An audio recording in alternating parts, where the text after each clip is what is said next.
배와 사람의 새로운 쓰임이라는 제목으로 말씀 함께 나누겠습니다.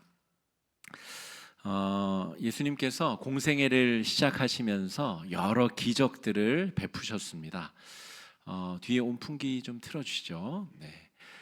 예수님께서 공생애를 시작하시면서 여러 기적을 베푸셨고 사람들이 예수님께 막 몰려드는 일들이 펼쳐졌습니다. 제가 예수님께서 말씀을 전하시고 기적을 베푸실 때에 수많은 사람들 앞에서 말씀을 전하시는 것을 조금 의아하게 생각한 적이 있습니다. 어떻게 수천 명의 사람들이 예수님의 말씀을 다 귀담아 들을 수 있었을까? 그래서 신학자들도 또 과학자들도 다 같이 이 현상을 어떻게 가능한지 연구들을 하였습니다. 3절 말씀을 보면 한번 같이 읽어보실까요? 예수께서 한 배에 오르시니 그 배는 시몬의 배라 육지에서 조금 떼기를 청하시고 앉으사 배에서 무리를 가르치시더니. 지금 이 시간은 밤새 어부들이 그물질을 하다가 이제 밤에 다 일을 마치고 아침에 해변가에서 그물을 기우고 있었습니다. 그 빈 배에 예수님께서 오르사 물에서 조금 떼라 라고 말하시고 물에 앉으셔서 이 해변에 앉은 사람들에게 지금 말씀을 전하셨다는 이야기입니다. 요게 이제 바람의 방향에 따라서 풍향이 바뀌는 그것을 형상화한 건데요. 바닷가나 강가에서 이런 일들이 벌어집니다. 바닷물이 이 육지보다 늦게 데펴지기 때문에 땅이 빨리 따뜻해지기 때문에 따뜻한 공기가 위로 올라가고 그래서 공기의 흐름이 낮 시간에는 물에서 육지 쪽으로 또 밤에는 육지 쪽에서 바다 쪽으로 이렇게 바뀌게 된다는 말이죠. 그리고 과학자들은 이 거센 바람에는 음파의 진동이 오히려 방해를 받지만 산들바람처럼 부드러운 바람에는 이 음파의 진동을 훨씬 더 왕성하게 해서 많은 사람들에게 효과적으로 소리를 전달할 수 있다라는 것을 밝혀냈습니다. 그러니까 예수님께서 과학적으로 이 오전 시간에 배에 올라타셔서 물에서 조금 떨어지게 하셔서 바람이 부는 방향으로 그렇게 말씀을 전하셨다는 거죠. 그래서 수만의 사람들이 예수님의 이야기가 또렷하게 명확하게 잘 들리기는 어려웠을지라도 예수님의 이야기를 그래도 멀리까지 듣는 데에 이 바람이 또 음파의 진동이 그렇게 공조하였다 하는 것입니다. 음파가 바람의 방향에 맞아야 멀리까지 뻗을 수 있듯이 예수님 안에서 발견되는 사람은 그 본질적 존재의 의미를 새롭게 발견할 수 있습니다. 오늘 본문 속에 등장하는 베드로와 다른 여러 제자들의 삶이 고기를 잡던 어부에서 사람을 취하는 사람 낚는 어부들로 영혼을 구원하는 구원의 도구들로 오늘 쓰임받게 되는 내용이 오늘 본문에 등장하고 있습니다. 오늘 예수님께 쓰임받는 이 배는 고기를 잡기 위해서 제작된 배입니다. 그런데 밤새도록 베드로와 동료들이 이리 그물을 던지고 저리 그물을 던져도 밤새도록 한 마리도 이 고기를 낚을 수 없었던 빈 배였습니다. 그런데 이제 어부들이 그물을 깁느라고 배를 세워두었는데 예수님이 그 배에 올라타신 거죠. 그리고 배를 조금 띄워달라 요청하고 그 위에서 하나님 나라의 복음을 전하신 겁니다. 빈 배가 밤새도록 그 기능을 다 하지 못했었던 빈 배가 하나님 나라의 복음을 전하는 설교단으로 강대상으로 또 성전으로 하나님 앞에 쓰임받게 된 것이죠. 분명 이것은 고기를 잡기 위해 제작된 배인데 전혀 새로운 용도로 쓰임받게 되었다는 것입니다. 저와 여러분, 우리들은 어떻습니까?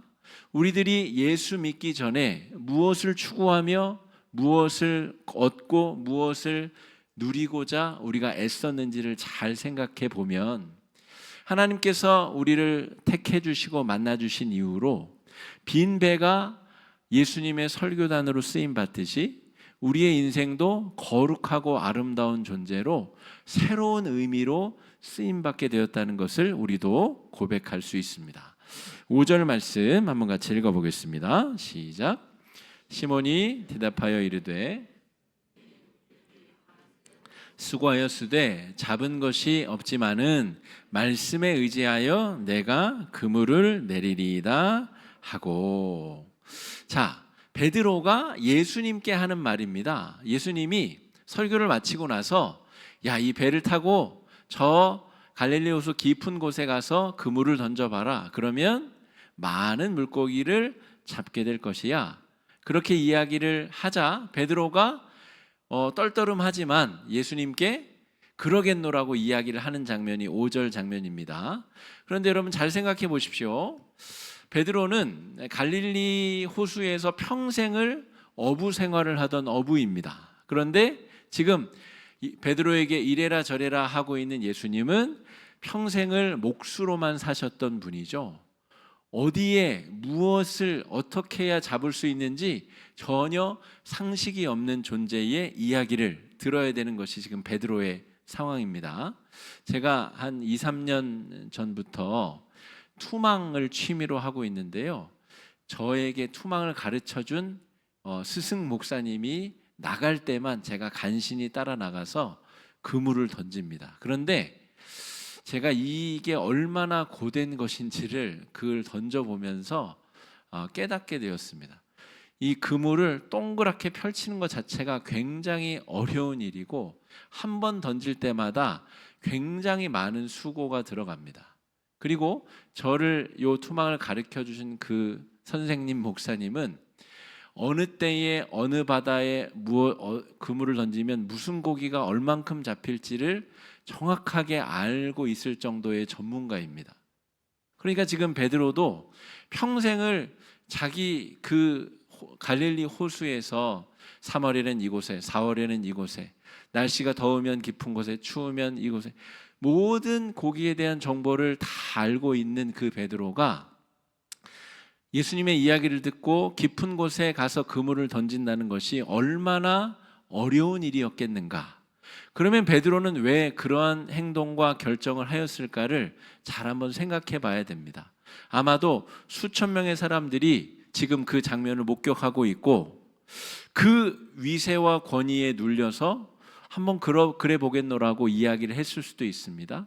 아니면 내가 밤새도록 했는데 한 마리도 못 잡았는데 지금 당신 말대로 해서 안 되면 당신 망신 톡톡히 당할 줄 아시오? 라는 마음으로, 그런 객기를 부리는 마음으로 예수님의 명령을 따라 그물을 던졌을 수도 있습니다. 어찌됐든 지금 이 상황은 자연스러운 상황이 아니라 평생 목수로 살았었던 사람이 평생 어부였었던 사람에게, 그러니까 이런 거예요. 세 가족이 와가지고 저한테 목사님 설교는 이렇게 하는 거예요. 이렇게 하고 이렇게 예배 인도는 이렇게 하시는 거예요.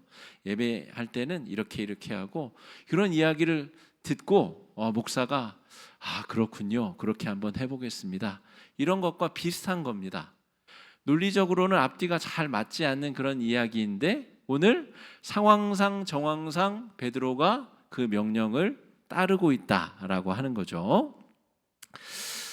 아까 그 고깃배가 전혀 다른 용도로, 그 용도로 지음받지 못한 배가 고기는 못 잡았는데 예수님을 싣고 설교단으로 쓰임받은 것처럼 지금 이 베드로의 그 평생의 경험이 전혀 다른 의미의 경험을 하게 됩니다.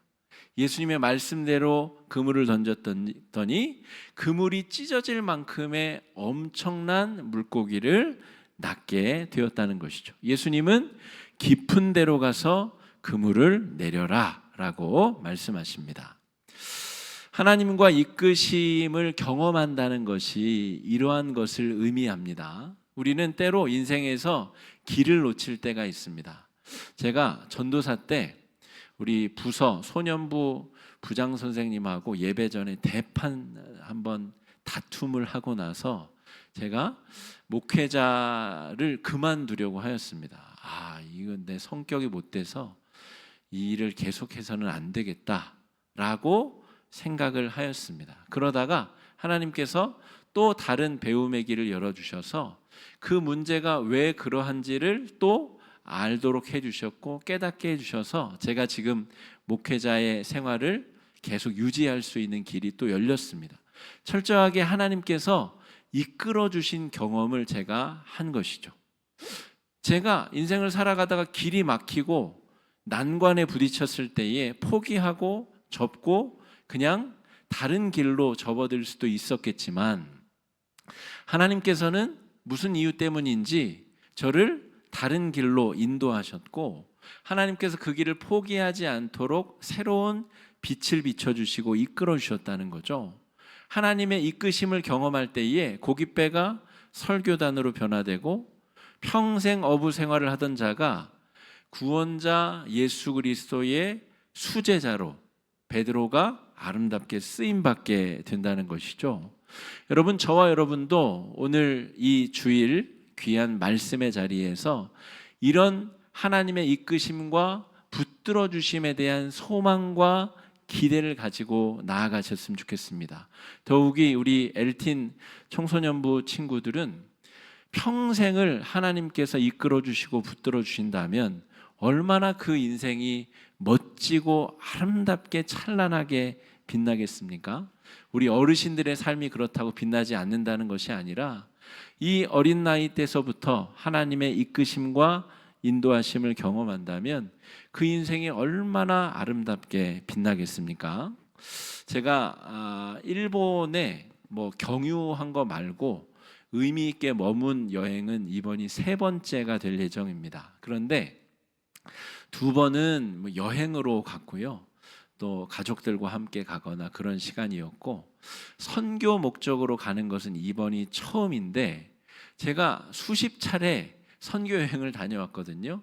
대부분 팀을 이끌고 다녀왔는데 이번처럼 좀 미지의 영역에 가는 느낌은 처음입니다. 도대체 뭘 해야 되는지 어떻게 해야 되는지 종잡을 수가 없는 곳으로 또 지금 선교 여행을 떠나기 직전 상황입니다. 제가 이번 여행을 준비하면서 국화와 칼이라고 하는 책을 읽고 팀원들과 함께 나눈 적이 있는데요.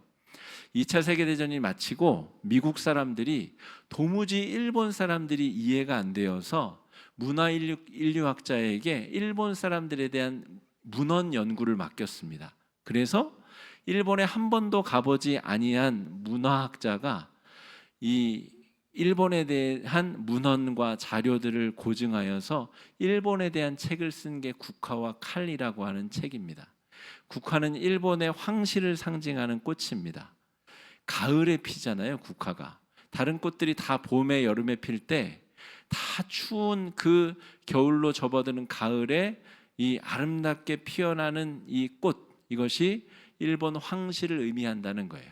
그런데 그 국화, 아름다운 국화 밑에 칼이 도사리고 있다는 거예요.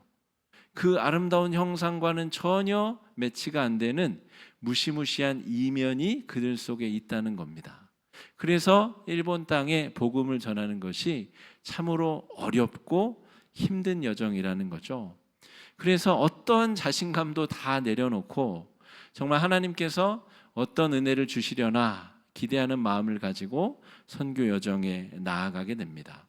여러분, 하나님께서 나에게 어떤 기대를 품고 계실까? 하나님께서 어떤 소망을 나에게 품고 계실까? 나를 통해서, 우리를 통해서 어떤 일을 행하실까?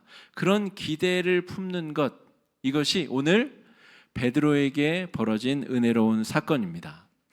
출애굽한 백성들이 광야에서 막막한 상황을 접하게 됩니다.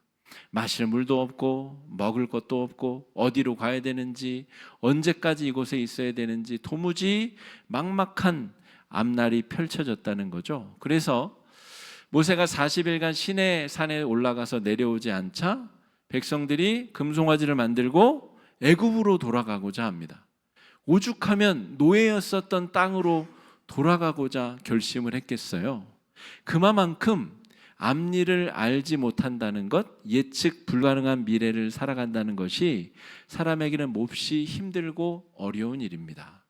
그러나 여러분, 오늘 말씀에서 예수님이 베드로에게 말씀하시듯 하나님께서 우리를 사랑하셔서 독생자를 보내시고 우리를 위해서 십자가에 달려 돌아가시고 심지어 주님이 승천하신 이후에는 성령께서 강림하셔서 우리 모두의 마음속에, 우리 사이에, 일본의 이즈미 교회와 우리 화곡중앙교회 그 사이에 성령께서 존재하셔서 성령의 아름다운 역사를 이루어 가심을 믿는 자들에게는 오늘 빈 배가 설교단으로 쓰임을 받고 어부의 거친 손이 복음을 전하는 손으로 쓰임 받는 것처럼 우리가 전혀 새로운 쓰임으로 하나님 앞에 쓰임 받게 될 줄로 믿습니다. 예수님은 베드로에게 깊은 데로 가서 그물을 내리라 라고 말씀하십니다. 유대인들이 메시아 구원자에 대해서 소망하였던 바는 다윗처럼 골리앗을 쓰러뜨리고 외척 세력을 물리치고 부국강병한 나라를 만들어주는 것이었습니다. 그래서 예수님이 인간의 몸으로, 하나님이 인간의 몸으로 우리 가운데 오셨을 때에 유대인들이 그 현상을 이해하지도 못했고 받아들이지도 못하였습니다. 자신의 한계 안에서 예수님을 이해하려고 하면 절대로 예수님이 하시려고 하는 일을 이해할 수 없습니다. 내가 원하는 만큼 하나님을 움직이고 조정하려고 하는 자 역시도 하나님의 구원의 은혜를 충분히 경험할 수 없습니다. 우리가 경험할 수 있는 은혜는 하나님이 주도권을 가지시고 하나님이 움직이시고 하나님이 주권적으로 행하실 때에 내 한계 밖에서 우리는 기적과 같은 은혜를 경험하게 되는 것이죠. 저 깊은 곳에 내가 그물 안 내려본 줄 아시오? 지금 이 시점에는 저 깊은 곳에는 고기가 없단 말이요. 베드로 마음속에 그런 외침이 없었겠습니까? 그런데 자신의 경험적 한계 너머에서 일하시는 하나님의 일하심에 대한 소망, 기대, 믿음, 이것이 우리에게 절대적으로 필요한 믿음이라는 것이죠.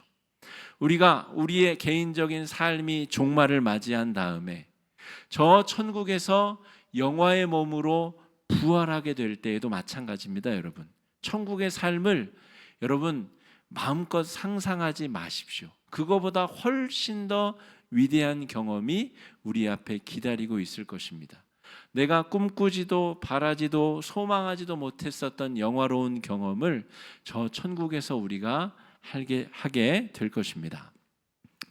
예상과는 다른 결과를 통해서 베드로가 어떤 반응을 보였는가, 오늘 말씀은 그것을 우리에게 잘 보여주고 있습니다. 깊은 곳에 가서 그물을 던졌더니 많은 고기를 낚게 되었습니다. 지금은 이스라엘의 성지순례 가기가 참으로 어려운데요, 제가 2007년도에 이스라엘 갈릴리에 가서 실제로 갈릴리 호수에 가면 베드로 고기라는 것을 먹는 이 순서가 있습니다. 점심시간에 가서 거기서 베드로 고기라는 것을 먹게 되는데, 우리가 호수에서 보는 큰 황금잉어 같은 엄청나게 큰 고기가 1인당 하나씩 탁탁탁 이제 튀겨져서 나오게 됩니다. 그러니까 베드로가 잡은 고기가 그때 그 고기인지는 명확하지 않으나 그 갈릴리 호수에서 나는 고기, 어마어마하게 커다란 그 고기가 그물을 찢을 만큼 이제 잡혀졌다라고 하는 거죠. 그러면 베드로가 어떤 반응을 보였어야 맞을까요? 아이고야, 이거 횡재 맞았다.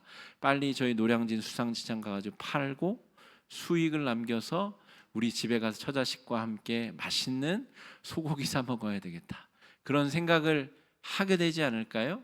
아니면 예수님을 우리 선단에 책사로 고용하여서 언제 어디서 그물을 던지면 좋을지 그분께 대가를 주고 우리가 조언을 구하는 그런 머리가 돌아가지 않을까요?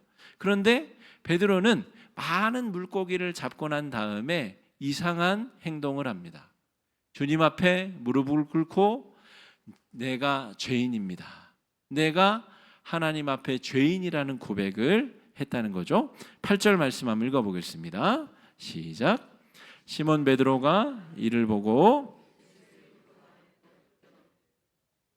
나를 떠나소서 나는 죄인이로소이다 하니. 어떤 신비로운 경험, 신성한 경험을 하게 될 때에 사람은 자기 자신의 본질에 집중하게 됩니다. 내가 누구지? 나는 지금 뭐하고 있지? 나는 누구지? 그런 생각을 하게 된다는 거죠. 전혀 예상치 못한 초월적인 경험을 한 베드로는 예수 앞에 무릎을 꿇고 자신이 죄인임을 자복하고 고백하는 행동을 하고 있다는 거죠. 여러분, 우리는 매일매일 새벽 하나님의 말씀 앞에 이러한 경험을 해야 됩니다. 나를 위해서 자기 자신을 아낌없이 거룩하게 낭비하신 그 사건, 아까 말씀드렸듯이 유대인들은 구원자가 와서 우리를 구원해 줄 것이라는 기대가 있었습니다. 로마 제국을 물리치고 우리나라를 잘 살게 해주는 구원자, 임금이 올 줄로 알았던 것이죠. 그런데 그분은 우리를 위해서 인간이 되신 하나님이시고 나 대신에 자기 목숨을 아낌없이 십자가 위에서 아주 정말 수치스럽게 죽음을 감당하셨다는 것이죠. 예상치 못한 경험을 하게 되면 우리는 우리 존재를 생각하게 됩니다. 내가 누구인지, 내가 어떤 은혜를 받은 존재가 되었는지, 내 인생은 무엇을 향해 어디를 향해서 나아가야 되는지 매일매일 우리는 새로운 각성 상태에 들어가게 되는 것입니다.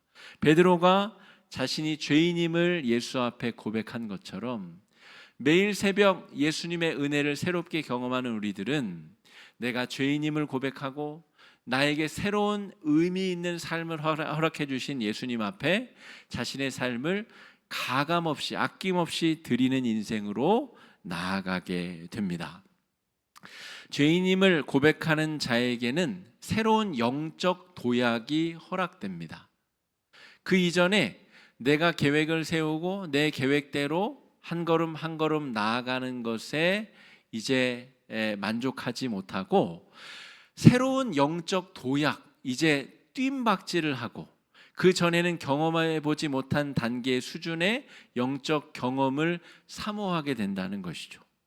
내가 그 전에 쾌락을 즐기고 기쁨을 누렸었던 그 단계의 수준에서 경험할 수 없는 정말 놀라운 수준의 은혜의 경험을 사모하게 된다는 것입니다. 예를 들면 예수를 믿기 전에는 나 자신의 철저한 만족, 이기심을 위해서 살았다면 이제 새로운 영적 도약을 경험한 사람은 아무 대가 없이 교회 학교에 가서 교사로 섬기고 찬양 팀원으로 섬기고 주차 봉사자로 섬기고 하나님께서 우리에게 경험케 해주신 은혜 때문에 전혀 새로운 단계의 영적 도약을 한 섬김과 은혜의 자리로 나아가게 된다는 것입니다. 어떤 보상이 주어져서가 아니라 다른 쾌락이 주어져서가 아니라 보다 고상한 기쁨, 고상한 은혜가 경험되기 때문에 그런 은혜로 우리가 나아가게 된다는 것이죠. 오늘 베드로가 그런 영적 도약을 경험하고 있습니다. 고기가 많이 잡힌 그 기적의 사건 때문에 자신의 존재를 돌아보게 되고 자신의 역할과 자신이 무엇을 해야 되는지 새롭게 은혜적 발견을 하게 된다는 것입니다.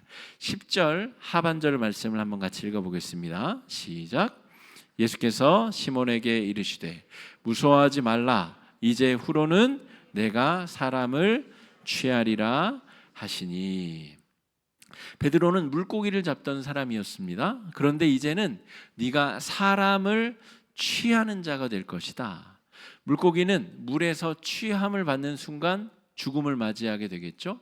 다만 사람은 취함을 얻게 되면 그 죄악의 자리에서 지금 있는 자리에서 예수의 이름으로 취함을 받게 되면 그 사람은 구원을 받게 됩니다.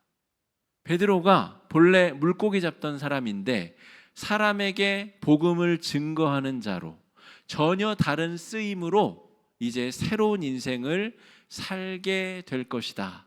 예수님이 그런 선포를 하고 계신 것입니다.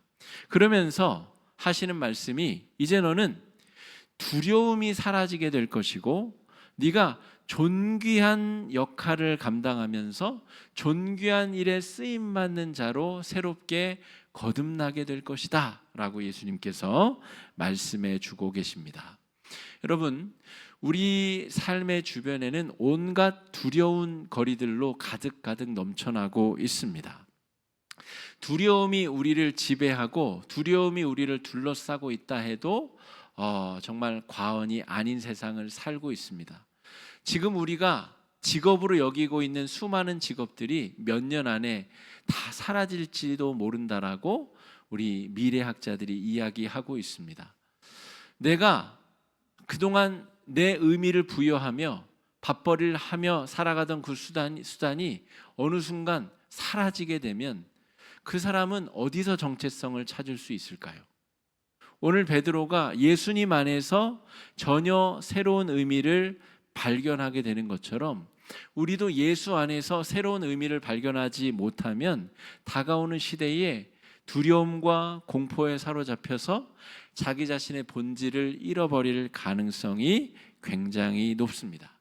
물고기가 아니라 사람의 영혼을 구하는 존귀한 자로서 영적 도약을 베드로가 경험한 것처럼 저와 여러분, 미래가 두려움과 또 암흑 가운데 덮여있는 저와 여러분 우리들은 예수 안에서 내가 누구인지, 내가 무슨 일을 해야 되는지, 내가 어떤 존재로 의미 부여를 해야 되는지를 다시 한번 발견해야 되는 이 연초가 아닌가 싶습니다. 고기능 AI 시대에 요구되는 능력, 그 시대에 살아남기 위해서는 어떤 존재가 되어야 되는가? 미래학자들은 동일하게 대체 불가능한 존재가 되어야 그 자리에서 사라지지 않는다고 이야기합니다. 똑같은 일을 하더라도 그 일에 어떠한 의미를 부여하는가, 어떠한 마음가짐으로 그 일을 하는가에 따라서 그 사람은 그 자리에서 사라지느냐, 그렇지 아니한가, 그 기로에 서 있다고 미래학자들은 이야기합니다. 여러분, 저와 여러분 우리들은 내가 누구인가를 예수님 안에서 발견할 수 있어야 됩니다. 내가 돈이 얼마가 있고, 내가 땅이 얼마가 있고, 사회적으로 내가 무슨 지위를 누리고 있고, 그 모든 것은 몇 년 안에 완전히 사라질지도 모릅니다. 다만 예수 안에서 발견하는 자기 자신의 자의식은 어떠한 시대에도 어떤 상황에서도 사라지지 않습니다. 하나님의 생명을 대신하여 살게 된 우리들, 예수님이 십자가에 달려 돌아가시면서까지 우리를 구원하시기 원했었던 그 사랑의 대가가 바로 저와 여러분 우리들의 삶의 자리라는 것을 우리가 분명히 기억해야 됩니다. 그 은혜를 기억하는 사람들은 하루하루를 허투루 살아갈 수 없습니다. 예수님 대신에 살아가는 인생인 우리들은 그 하루하루를 순간순간을 값지게 살아가는 존재들입니다.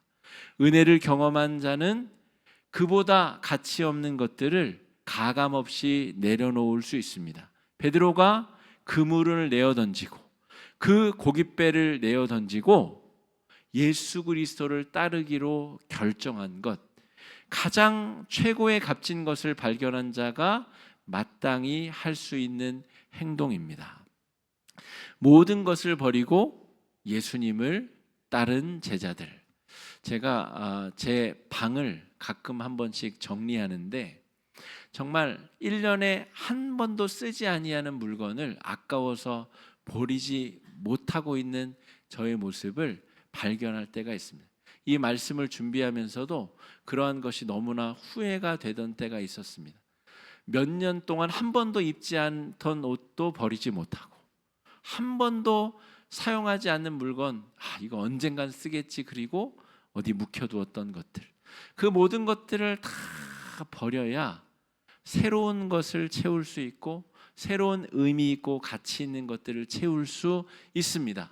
예수님을 만난 베드로가 예수님도 참 좋지만 이 그물도 의미가 있고 이 배도 의미가 있고 내 삶도 의미가 있으므로 주님을 따르는 것은 조금 어렵겠습니다. 그러면 새로운 단계의 영적 도약은 불가능한 겁니다. 가장 좋은 것을 봤으면 그보다 덜 중요한 것들은 당연히 내려놓을 수 있어야 됩니다. 그것이 영적인 원리이고 영적인 섭리입니다. 싸구려 은혜가 아니라 가장 값진 은혜를 붙잡은 우리들, 그 은혜를 붙잡고 믿음으로 한 주간 승리할 수 있는, 버려야 될 것들을 과감히 내려놓고 버릴 수 있는 은혜의 한 주가 되시길 주의 이름으로 축복합니다. 이 시간에 말씀 의지해서 함께 기도하시겠습니다. 기도하실 때에 하나님, 우리가 예수 그리스도를 정말 만났습니까? 예수님이 깊은 곳에 가서 그물을 던지라는 음성을 우리가 들었습니까? 우리가 예수님 안에서 내가 죄인임을 발견하고 가장 고귀한 것을 발견하였으므로 하찮은 것들을 과감히 포기하고 버렸습니까? 주님, 우리의 연약함들을 긍휼히 여겨주시고 값비싼 은혜를 붙잡은 삶을 살아갈 수 있는 귀한 한 주가 될 수 있게 해달라고 이 시간에 함께 기도하며 나아가겠습니다. 기도하겠습니다.